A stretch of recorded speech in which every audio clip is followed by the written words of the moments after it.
seducted them. And the whole situation is, I live on a certain This is street the where brother these guys, of Johnny Clark, who was lynched on May the 11th. This incident, took place, and the only thing that they have in their house is an air mattress.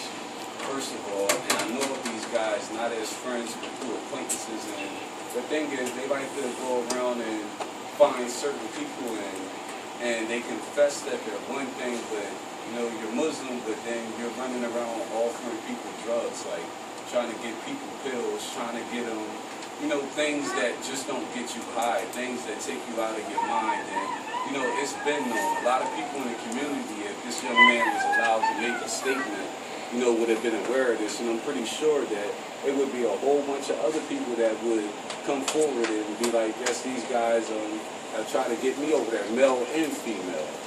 And my concern is that my brother is dead, you know, and I have a good feeling, and I like to say that I know my brother. I grew up with him, you know, like,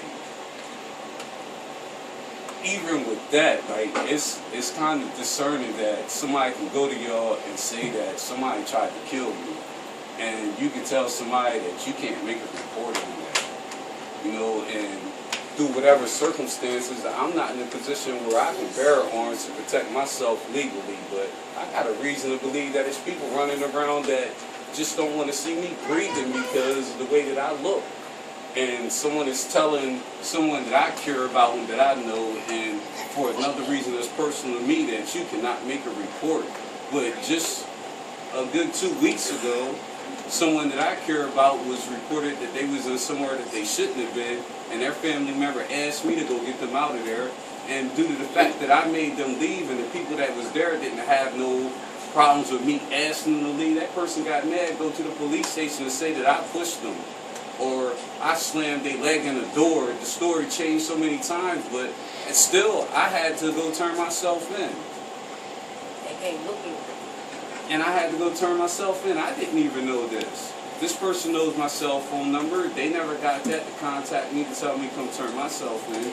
But another person can go and say that someone tried to kill me, and nobody's listening to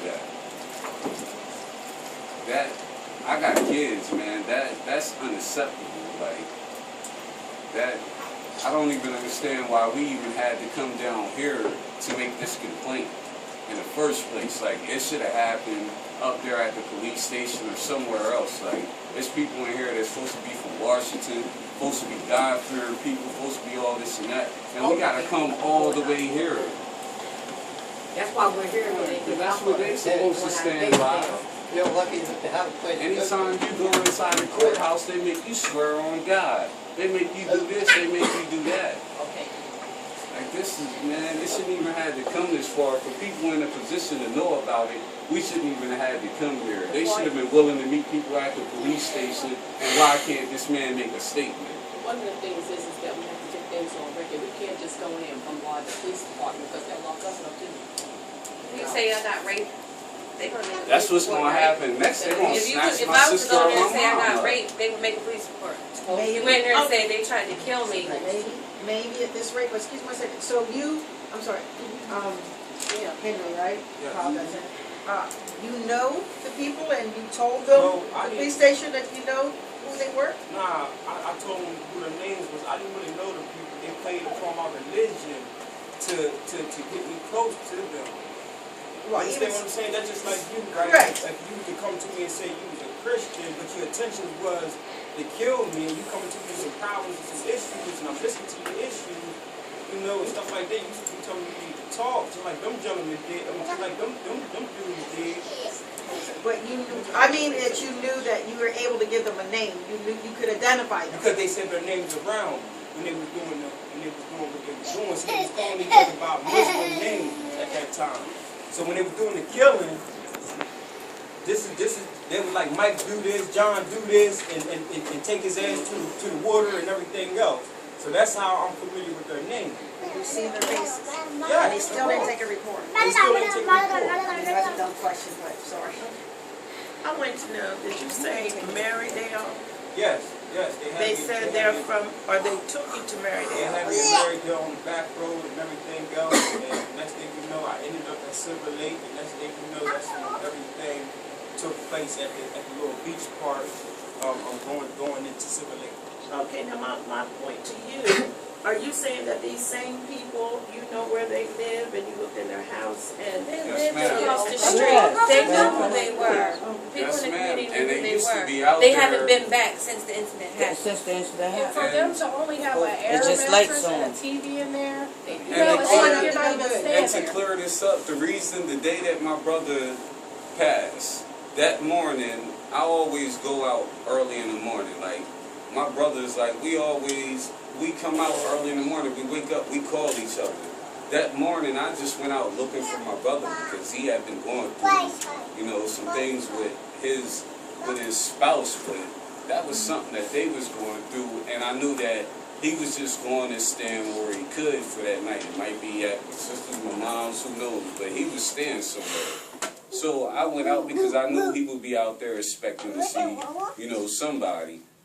And when I went out there, I seen him, and we came around Governor Street, and he stopped to see one of my other family members. And I went inside the house, and I was like, I'm going to leave the door open for you, and that's so you already know you ready to come, like, everything okay, come on, because my aunt doesn't like a lot of company at her house. She just is respectful like that, she doesn't like it. So he knew everything was cool, so I went in, he didn't come in. I got something to eat real quick, went in there, and came back outside looking for him. It was like he was at my cousin's house who stays on Governor's.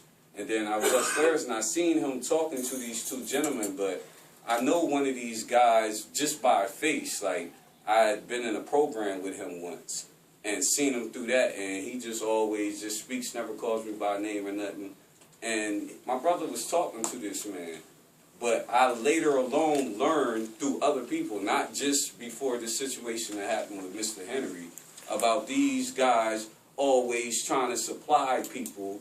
Like, the thing is, they want to catch people that's weak. Like, they want to try to catch you and offer you a drug that you might not be able to pay for at that moment, or could pay for, but who going to turn down something for free if they thinking, oh, these dudes is cool, man. Like, they all right. Yeah, they live right there. We see them every day sitting on the porch drinking, doing all this and that. Like, they just thinking, man, there can't be nothing wrong with them. We see them all the time. But the thing is, they like getting you to a position where you cannot defend yourself. And that's what they was doing. That day, I got a call. Somebody told me to come outside to get my brother. He was in the middle of the street throwing up. I got up, put my clothes on, hurry up and ran outside. My brother was gone. The last phone call that I got was, hey, you need to come up here. They just called and said that they found Johnny hanging half out the water and half his body from a tree out Silver Lake. But the last people I seen him talking to was these two gentlemen. Just excuse me. Could you tell me what capacity that you're in? Because are you taking this or? I'm really just